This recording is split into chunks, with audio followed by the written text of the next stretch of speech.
the illusion of partnership. I stood at the base of the steps leading to the jet. The hum of the engines filling the air, the scent of burning fuel thick in my nostrils. The sun was setting behind the tarmac, casting long shadows, and yet all I could focus on was my wife, my own wife, standing at the top of the stairs, arms crossed, gaze colder than I had ever seen it. "Only family is allowed," she said. The words didn't hit immediately. They hovered in the air for a moment, as if they needed time to process, to sink their claws into my chest. I laughed, not out of amusement, but out of sheer disbelief. "That's a joke, right?" She didn't flinch, didn't even blink, just tilted her head slightly, impatient. "You're not on the list. Only board members and family are invited to this trip." Board members? Family? I clenched my jaw. And what exactly am I, Sophia? She sighed, exasperated, like I was some clueless intern, not the man who built her empire with his own 2 hands. "Look, you knew this was a strategic business retreat. There's no point in making this personal." No point. I took a slow, deliberate step back, scanning the faces already seated inside the company I built, the product I created, the team I personally trained.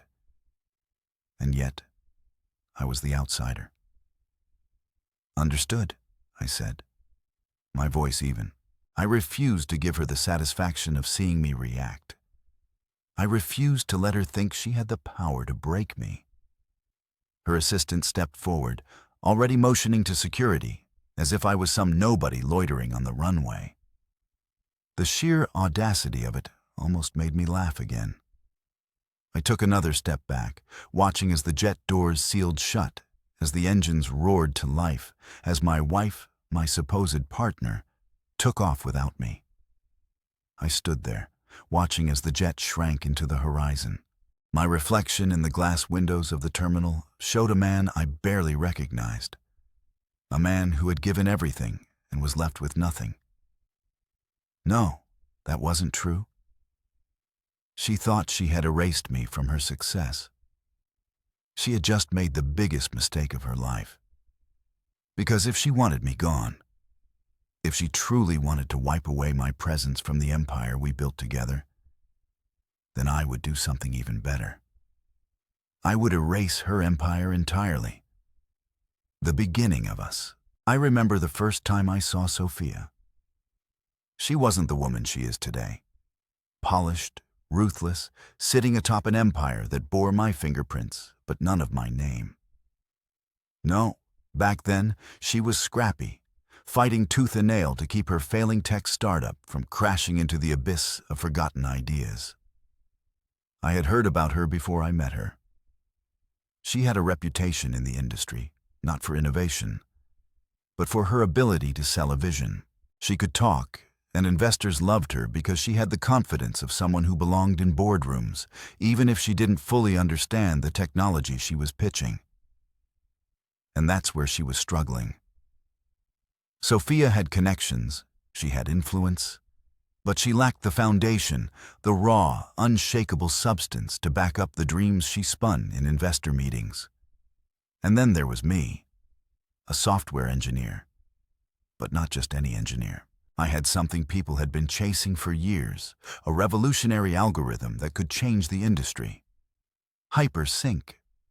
It started as a passion project in my small, dimly lit apartment.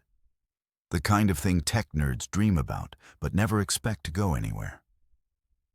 An AI-driven automation software that could optimize business operations in real time, adapting without human intervention. It was brilliant. It was unstoppable. It just needed the right stage. And Sophia? She had the stage. Our paths crossed at a tech summit. I had barely been able to scrape together enough money for a ticket, spending the last of my savings to be in a room filled with people who didn't even know my name. Meanwhile, she was there as a guest speaker, talking about innovation, while her own company was circling the drain. She saw me before I even saw her. I was in the demo hall, showing a group of skeptical attendees what HyperSync could do on my laptop. The moment the screen displayed its seamless adaptability, data flows updating in real time, entire business infrastructures recalibrating with zero lag. I saw her watching me from across the room. She waited until the crowd thinned before she approached. "You made this?" There was something sharp about her tone, something calculated. I nodded. "Yeah." She smiled, but it wasn't the polite kind. It was the kind that hinted at opportunity. "I think we need to talk." A deal that changed everything. That conversation lasted hours. She asked questions, real questions, not just about the technology, but about me, who I was, what I wanted, what my endgame was. I told her the truth. I don't care about fame. I just want this to exist. I want it to be used. That's when she said the words that altered my entire future. "You have the brains, I have the resources. We'd be unstoppable together." It was the perfect pitch. She told me about her struggling startup, how she was on the verge of losing investor confidence. "But if we merge your software with my infrastructure, we can redefine the industry." It wasn't just flattery. It was real. And for the first time, I saw a path forward for my work that didn't involve me sitting alone in a dark room, hoping someone took notice. So, I said yes. From two strangers to partners. The next few years were a blur of hard work, late nights, and blind faith. I poured my entire soul into refining HyperSync, making it sharper, faster, more adaptive than anything the world had ever seen. Meanwhile, Sophia worked her magic, securing funding, partnerships, press coverage. It was exhilarating. We weren't just business partners. We were equals. Or at least, that's what I thought. Somewhere along the way, the late-night strategy meetings turned into shared dinners. The professional admiration turned into something deeper. Before I even realized it, I was in love with her. I saw her as the person who believed in me when no one else did. She saw my potential, championed my work, fought to bring it into the world. And in return, I trusted her completely. We got married before the company even took off. It felt like a natural step, like we were sealing our commitment not just to each other, but to our vision. HyperSync wasn't just a company. It was our child, the thing we built together, the thing we were going to share forever. Or so I thought. The first red flag. At first, it was small things. Sophia would take press interviews alone, brushing off my presence as if I was just some behind-the-scenes tech guy. The investors started associating HyperSync solely with her, treating me as if I was her employee rather than her co-founder. I noticed that in meetings, she would correct people who referred to HyperSync as our company, subtly shifting the language to imply that it was hers. I didn't say anything. I convinced myself that it didn't matter. We were a team, weren't we? What was the point in arguing over something as petty as credit when we were both reaping the rewards of our success? But looking back, that was the moment the balance shifted. That was when I should have seen the warning signs. Because Sophia wasn't just ambitious. She wasn't just driven. She was hungry. And soon, I would find out just how much she was willing to consume to stay on top. The shift in power. At first, it was easy to ignore the changes. Success does that. It blinds you to the little details, the subtle shifts in dynamics that don't seem important until it's too late. When we were struggling, when we were fighting together to make HyperSync a reality, there was no room for ego, no space for power struggles. We were two halves of a whole, working toward the same goal. But once the money started rolling in, once the investors started throwing millions at us, everything changed. Or maybe she changed. At first, the changes were so gradual that I barely noticed them. She took on more media interviews, and I let her. It made sense. Sophia was the face of the company, the one who charmed investors, who made deals happen. She had the personality for it, the confidence, the connections. I was fine being in the background. I wasn't in it for the fame. Then, slowly, the language changed. At board meetings, she stopped referring to our company. It became her company. "Hypersync is a product of my vision," she'd say. "When I started this company, I knew we were going to revolutionize the industry." I'd sit there, forcing a smile, nodding, convincing myself that the wording didn't matter, that she didn't really mean it that way. But it wasn't just words.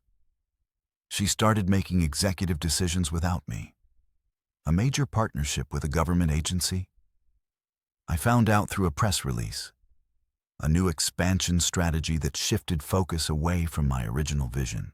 She discussed it with the board before consulting me. The company's branding was suddenly centered entirely around her. The official website no longer listed me as co-founder, just as lead developer. I confronted her about it once, sitting in our sleek, glass-walled office overlooking the city. "Sophia," I said, trying to keep my voice calm, "we built this together. Why do I feel like I'm being pushed out?" She sighed, barely looking up from her laptop. "You're overthinking it. Investors like a strong leader, someone they can rally behind.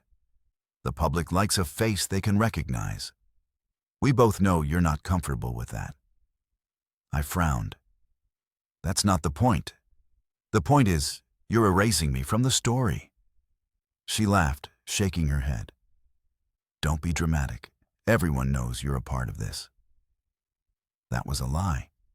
The world didn't know because she had made sure of it.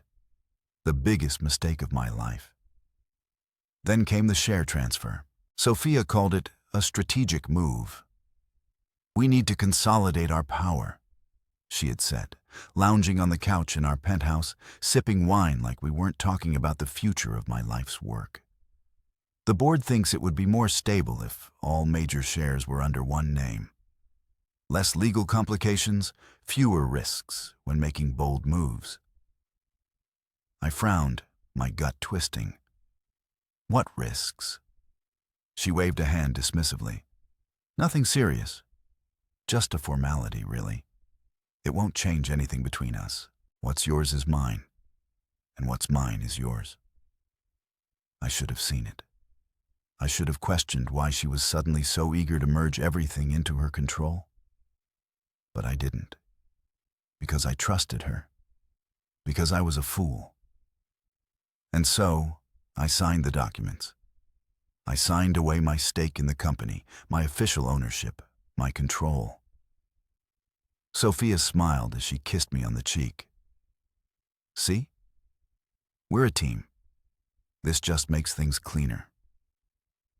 I remember holding the pen a moment too long before setting it down. Something in the back of my mind told me I had just made the biggest mistake of my life. And I had. The unraveling. After that, everything spiraled faster than I could stop it. Sophia grew bolder.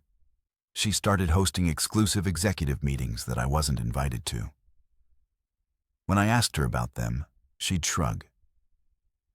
"It's just business strategy. You don't like boardroom politics anyway." The next week, I found out that my personal projects within the company were being reassigned to new leads. My teams were being told to report to her directly. Then came the final blow. The company was preparing for a massive global expansion, an event that would be the biggest milestone in Hypersync's history. I should have been front and center, should have been one of the key people leading the charge. Instead, Sophia scheduled a private jet trip for the board, an exclusive strategy retreat. I wasn't invited. I only found out when I saw the itinerary sitting on her desk. I confronted her. "You didn't even tell me about this trip." She barely looked up. "I didn't think you'd be interested. It's more of a PR move than anything. You've always hated that stuff." I stared at her, the realization settling like a weight in my chest. "I co-founded this company, Sophia."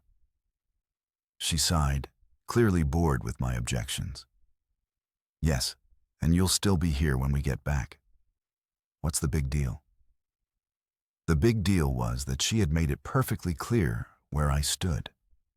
The big deal was that she had already decided I was expendable. I clenched my fists. I gave up everything for this company, for you.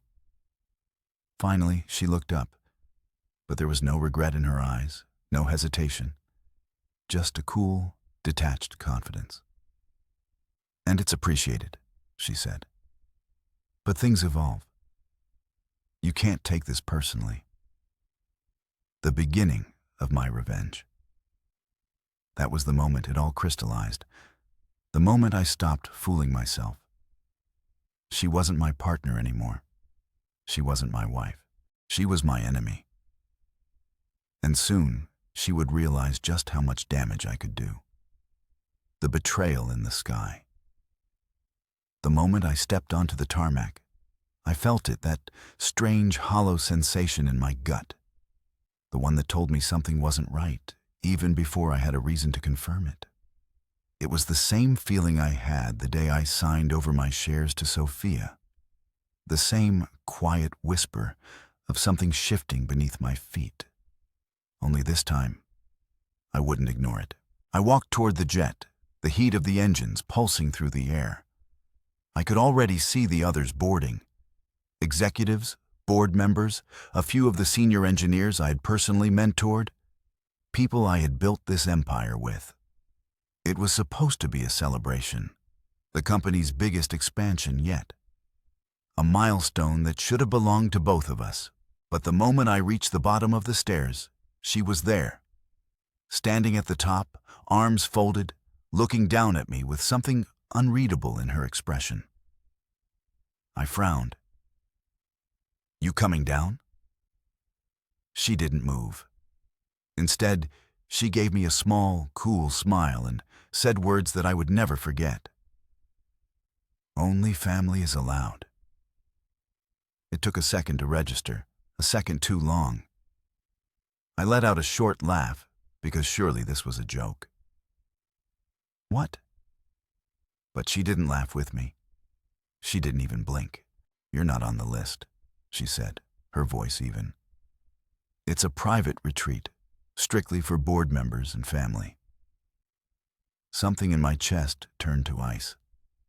The company I built, the product I created, the legacy I poured my life into, and I wasn't even considered part of it anymore. I looked at the others already inside, people who used to answer to me, who once called me their mentor, their leader. Some of them wouldn't even meet my eyes, and I knew then they had known about this. They had all known. I took a slow step back, scanning her face for any hint of regret, any sign that she was second-guessing herself. There was none. "You're serious?" I said quietly. She sighed. "This isn't personal. The board just thought it would be best if we moved forward with a more streamlined leadership structure. A more streamlined leadership structure." I wanted to ask her when she had decided to become the enemy, when exactly she had gone from being my partner to being the person who had engineered my removal from my own company. But I didn't, because I already knew the moment everything changed. I could have fought it, could have argued, could have demanded she tell me the real reason she was doing this, but I didn't. Because in that moment, standing at the base of that jet, feeling the heat of the sun on my face, hearing the distant hum of engines ready to take off without me, I saw the bigger picture. This wasn't just a business trip, it was a statement. a declaration. Sophia wasn't just excluding me from this trip. She was excluding me from everything. She was rewriting history, erasing my name, making it so that when the story of hypersync was told, I was nothing more than a footnote in her success. And if I fought her here, if I made a scene, if I begged, then I would be exactly what she wanted me to be. A desperate man clinging to something that was no longer his. So, I made a decision. I took a slow, measured breath, forcing my pulse to steady, and then I stepped back. I nodded once, keeping my voice even. Understood. Sophia blinked, just for a fraction of a second. She had expected me to react differently, expected me to fight, to argue, to beg for my place. But I wouldn't give her the satisfaction. Instead, I turned away, walked off the tarmac, and listened as the engines roared to life behind me. I didn't look back. Not when the wheels lifted off the ground, not when the jet disappeared into the sky, not when my entire world was supposedly leaving without me. Because she thought she had won. She thought she had finally cut me out completely. She had no idea she had just handed me the ultimate revenge. The birth of my plan. By the time I reached my car, my mind was already working. Sophia had spent years convincing herself that she was untouchable, that she was the true mastermind behind hypersync, that I was just a technical footnote in her empire. And because of that, she had made a fatal mistake. She had forgotten who built this company from the ground up. She had forgotten who created the foundation that held it together. She had forgotten that the core of everything, the software, the security, the very system that powered hypersync, was still mine. And now, I had nothing left to lose. The last thing she expected. As I drove away from the airstrip, my hands tightened on the wheel. She had taken everything from me. But there was one thing she didn't take. Something she didn't even realize was still in my possession. The source code, the security keys, the back door I had built into the system from the very beginning. A safety measure, a kill switch, something I had installed in the early days when I still believed that we were in this together. She thought she had shut me out. She thought she had erased me. She thought she had won. But she had no idea. Because now, for the first time since this all began, I was no longer playing defense. Now, I was going to take everything back. Not just my company, not just my legacy. I was going to erase her empire, brick by brick, line by line, until there was nothing left but ashes. The first strike. I didn't go home that night. There was no point.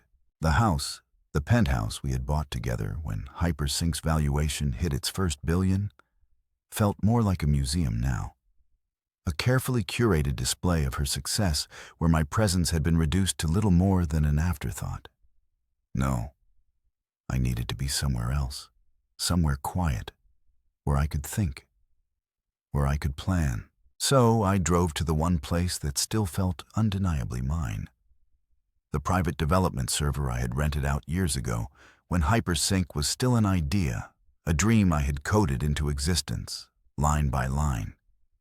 No one knew about it.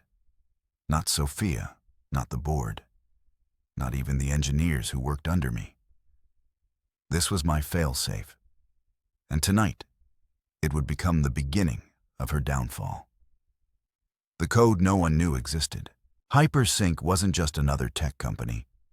It was an ecosystem, a self-sustaining automation network that powered everything from high-frequency trading firms to global supply chains.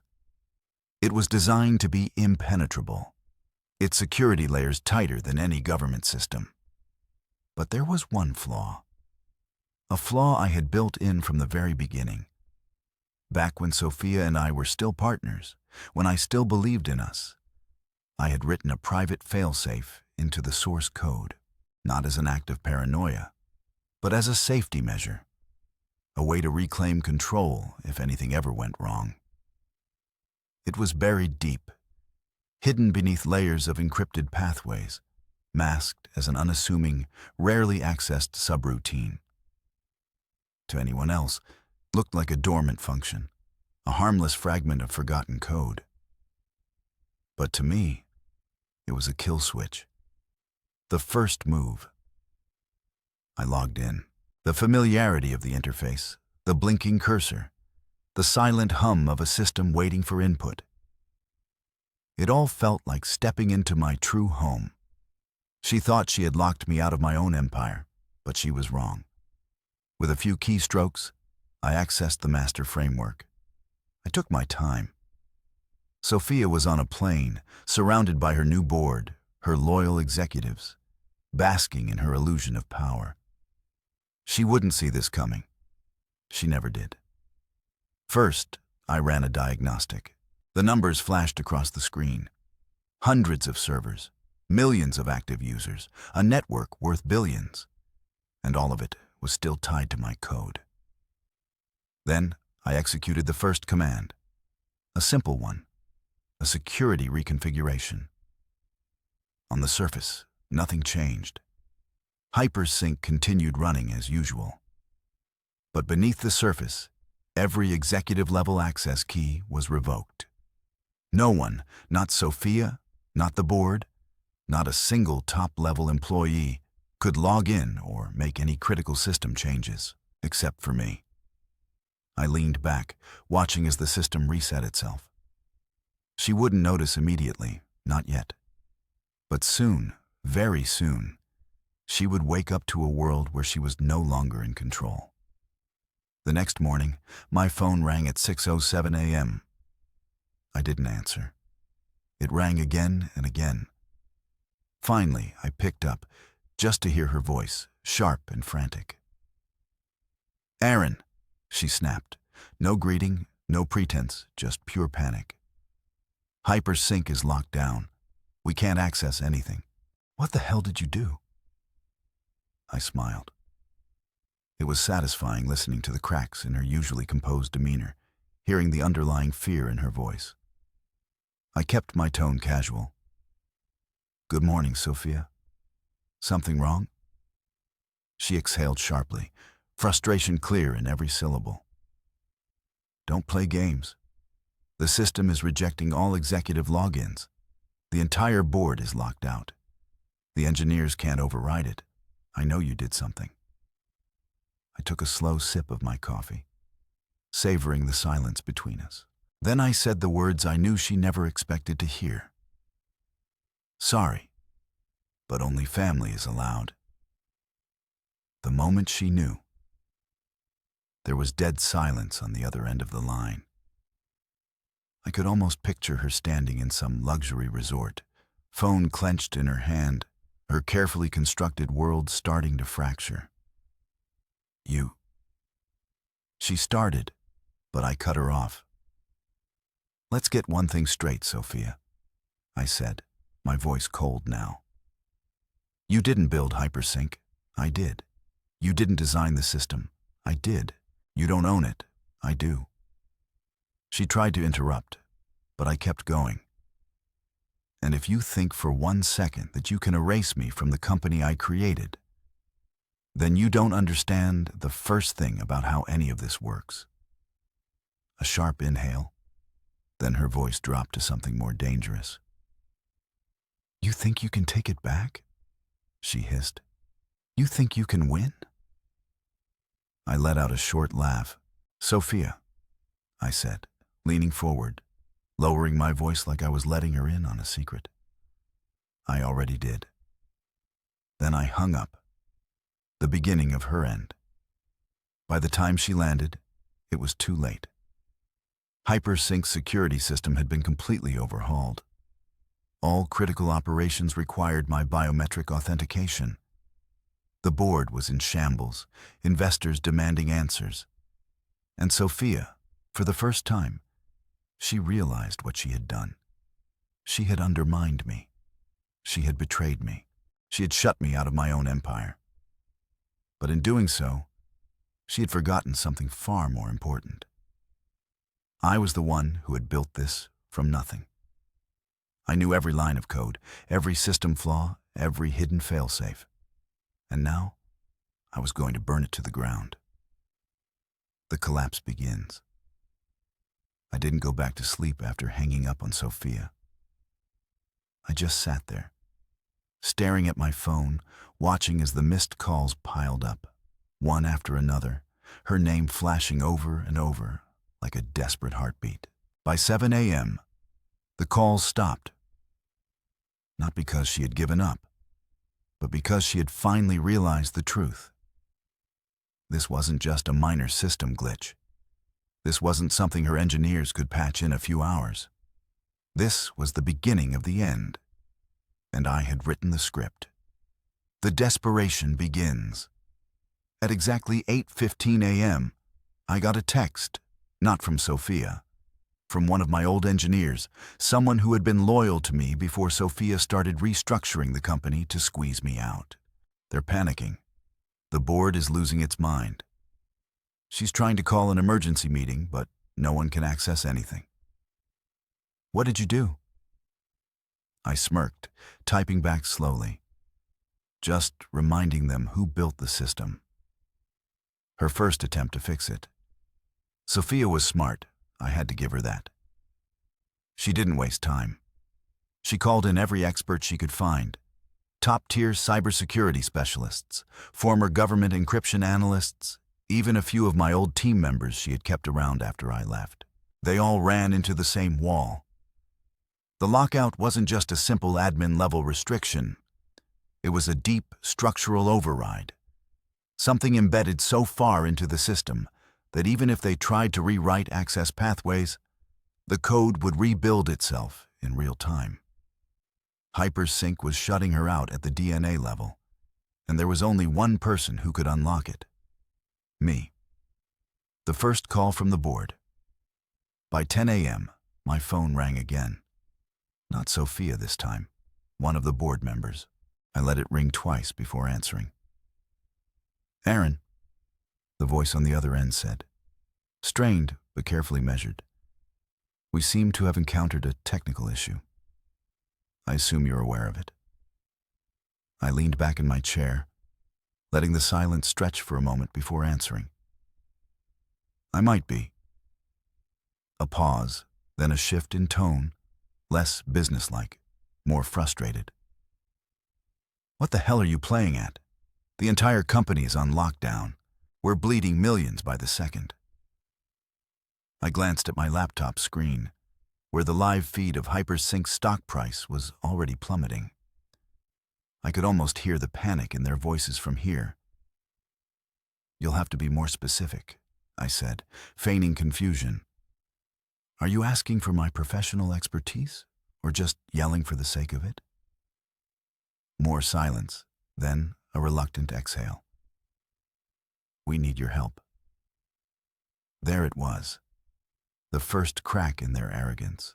I tapped my fingers against the desk, considering my next words carefully. You need my help? I repeated. Funny, because just last week, Sophia made it very clear that I was no longer a part of Hypersync. You were never removed, the board member said quickly. That was a misunderstanding. We ... save it. My voice dropped. You locked me out of my own creation. You let her erase my name, strip my influence, humiliate me. And now that everything is falling apart, you want my help?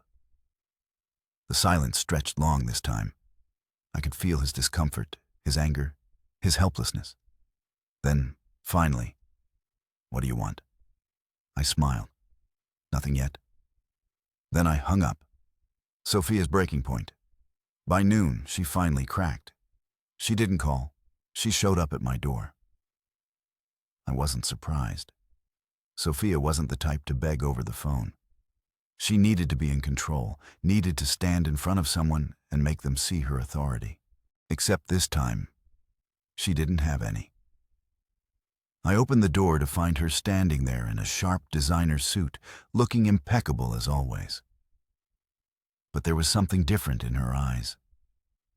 For the first time since this war started, she looked afraid. I leaned against the doorframe, arms crossed. To what do I owe the pleasure? She exhaled sharply, her jaw tightening. Let me in. I didn't move. No. Her eyes flared. Aaron, I don't have time for games. I smiled. Neither do I. She hesitated, then forced herself to take a breath, calm her tone. Look, she said, we can fix this. We? I echoed, raising an eyebrow. Last time I checked, there was no we anymore. You made sure of that. Her lips pressed together. I made a mistake. I laughed, a real sharp laugh. Oh, now it's a mistake? When you left me standing on the tarmac like an outsider? When you let your board replace me? When you stole everything I built and acted like I never existed? Her fingers curled into fists at her sides. I did what I had to do for the company. Then do what you do best, Sophia, I said. Talk your way out of this. Convince the board you've got it all under control. Because as far as I'm concerned, this isn't my problem anymore. Her breath hitched, just for a second. She was losing control. I stepped forward, lowering my voice to something almost dangerous. Hypersync was mine before it was ever yours, I said. And now, you don't own it anymore. You can't do this, she whispered. This is my life, Aaron. I tilted my head. Funny. You didn't care about that when you erased my life from the company. She swallowed hard. For the first time, she didn't have a response. So I leaned in, delivering the final blow. Consider this your first lesson in losing everything, I murmured. Then I shut the door in her face. The chaos spreads. By evening, the fallout had spread. Investors began pulling out, terrified of the instability. Customers started losing access to Hypersync services, causing major corporations billions in potential losses. News outlets began reporting on the crisis inside Hypersync, hinting at an internal sabotage. And Sophia? She had no way out, because the only person who could fix it was me. And I had no intention of saving her. I was only getting started. The company in free fall. I woke up the next morning to chaos. Not my own, hers. Sophia's empire, the one she had spent years crafting while erasing my name from it, was burning to the ground. And she knew it. The first thing I did was check the stock reports. Hypersync had dropped another 30% overnight. By now, it wasn't just investors panicking. The companies that relied on Hypersync's AI were starting to feel the impact. Logistics networks were failing. Banking systems were glitching. AI-driven trading firms were hemorrhaging millions because they couldn't access the software's real-time market predictions.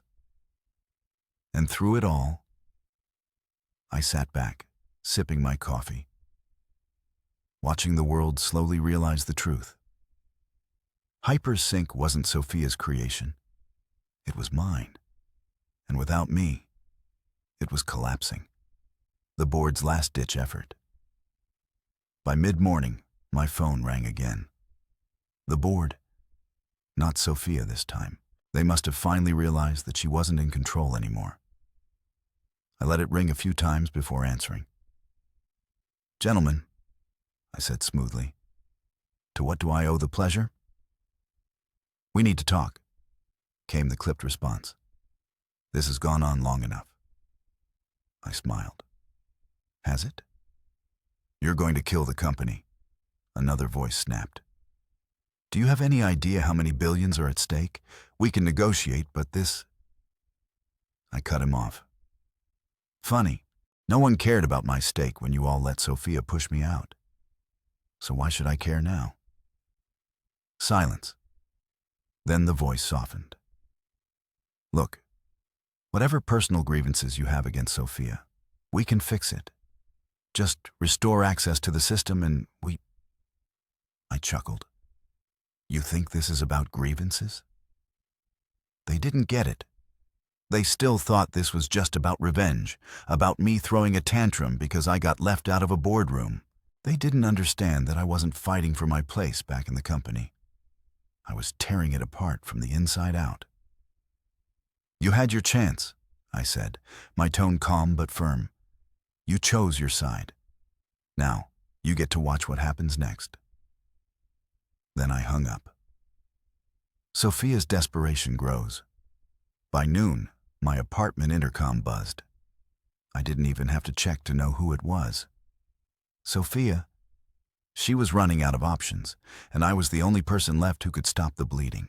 I took my time opening the door, let her stew in her own panic for a few extra seconds. When I finally let her in, she didn't even waste time pretending to be composed. Her usual confidence, the steel-spined, ice-veined presence she carried in boardrooms, was gone. Her hair was slightly out of place, her breathing was too sharp, and her eyes. They weren't angry.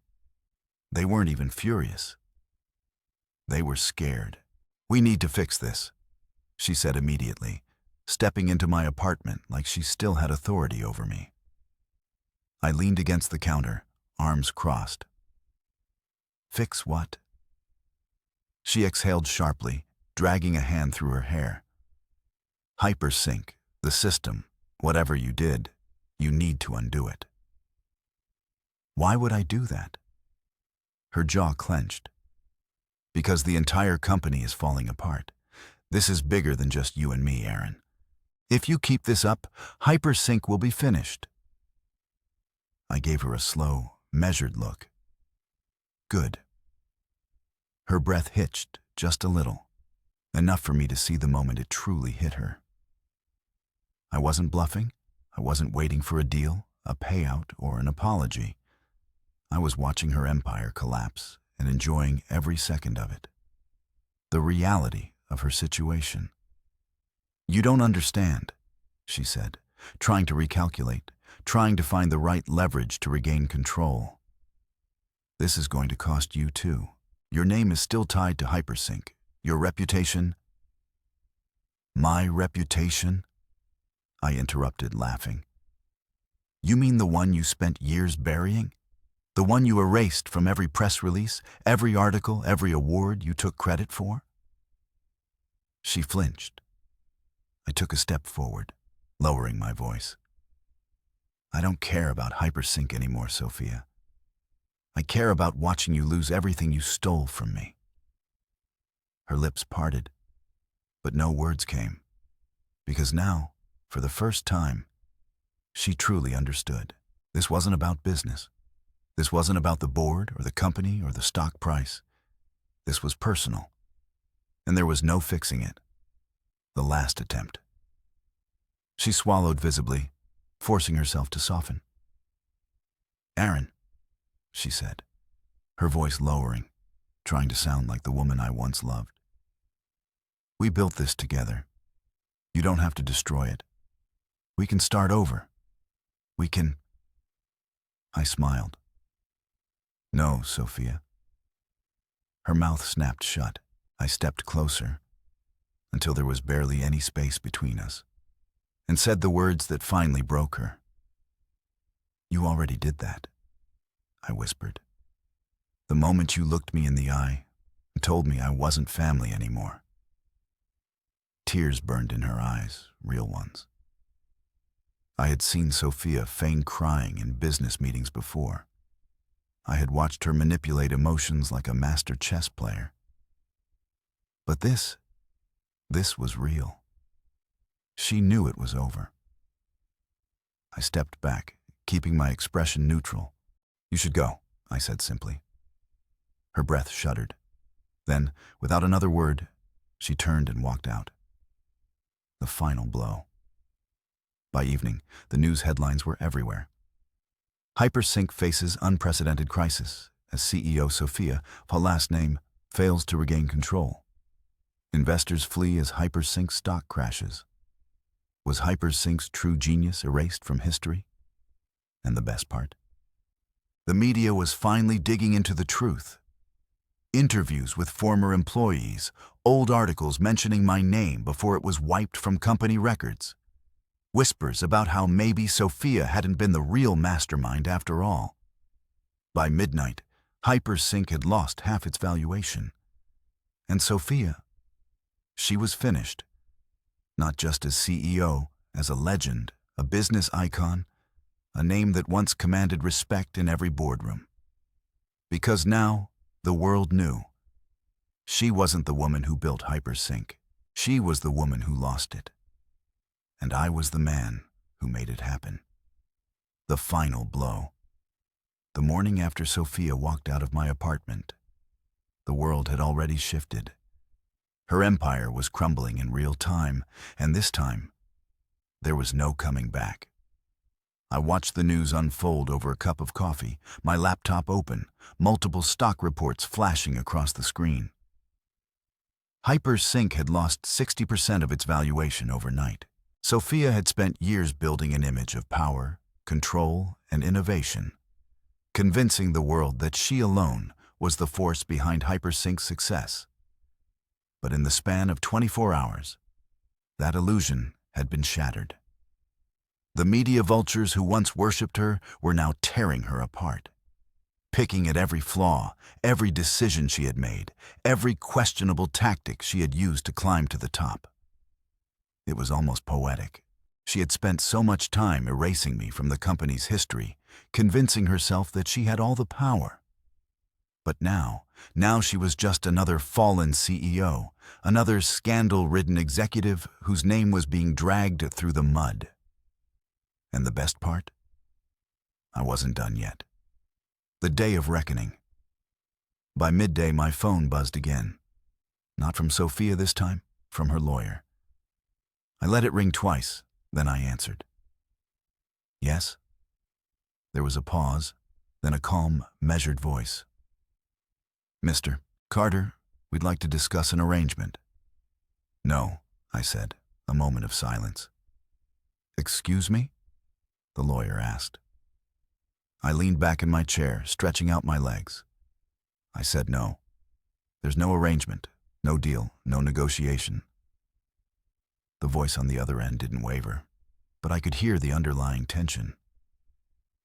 Mr. Carter, Sophia is willing to make certain concessions. I laughed, actually laughed.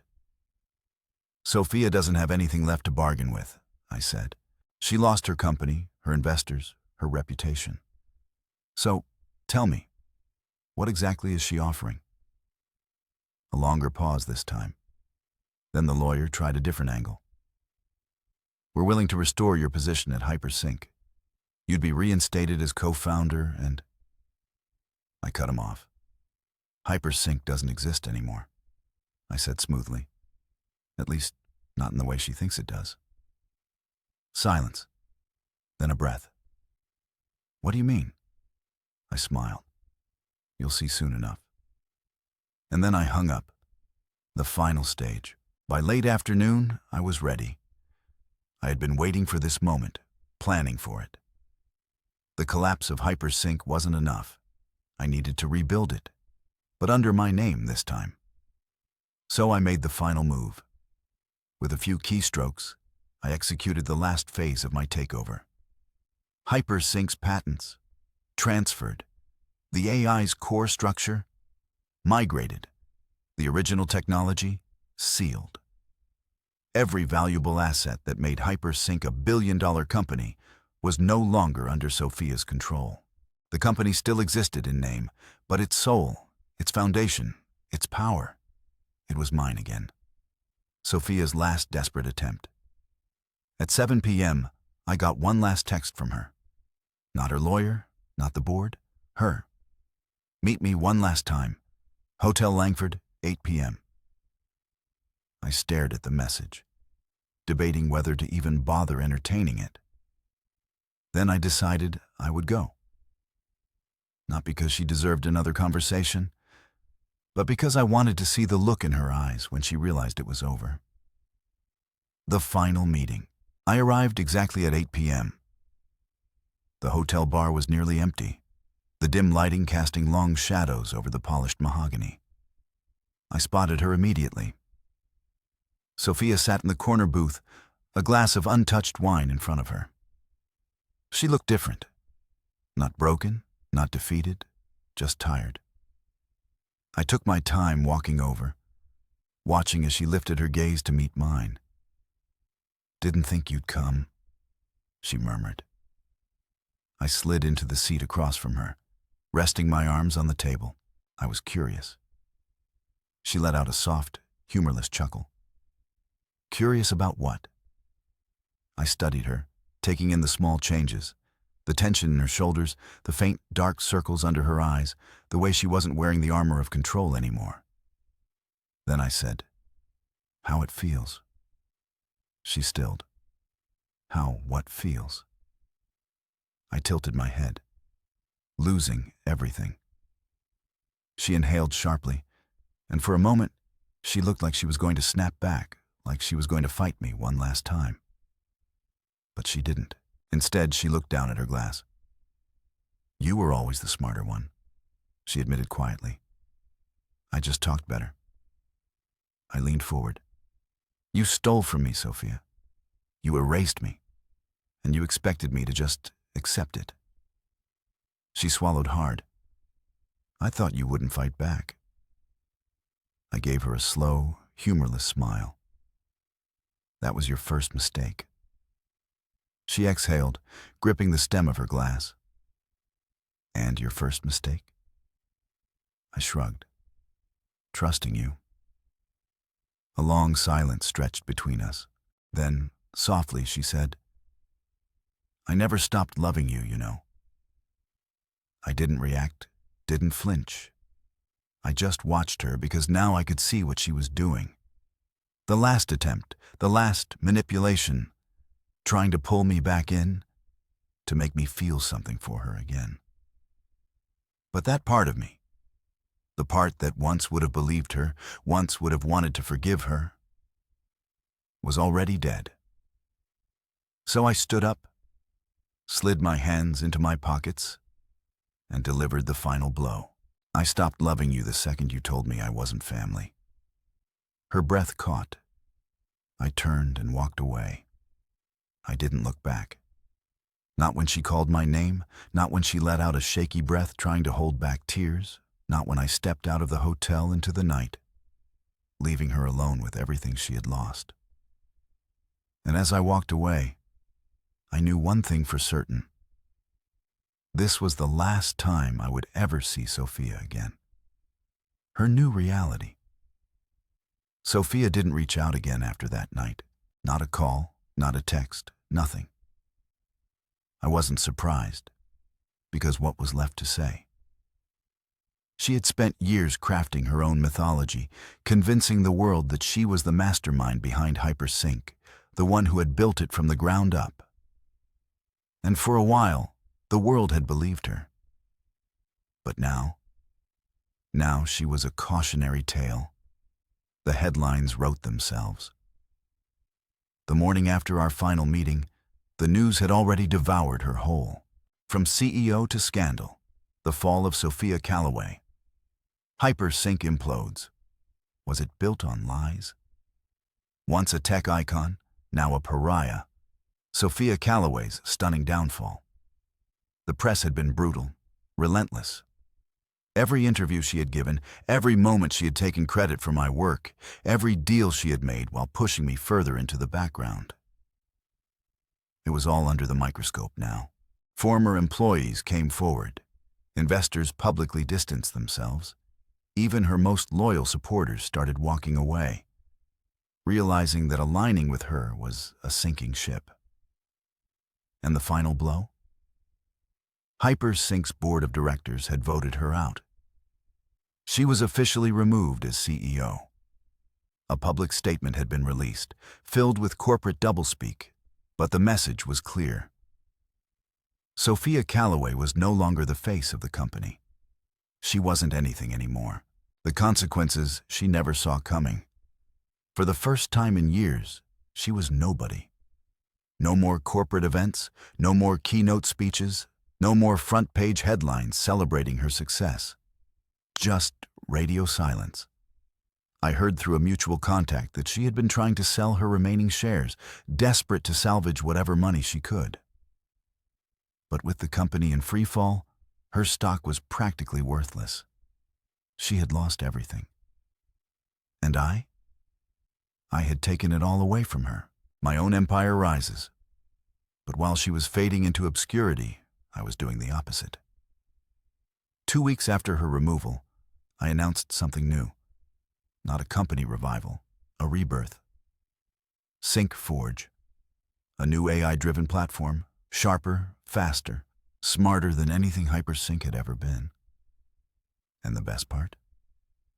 It wasn't just me. I had spent the past few weeks reaching out to every loyal team member Sophia had discarded. The developers, the engineers, the real minds behind the software. The people she had undervalued and overlooked. And they had all come back to me. Not for money, not for status.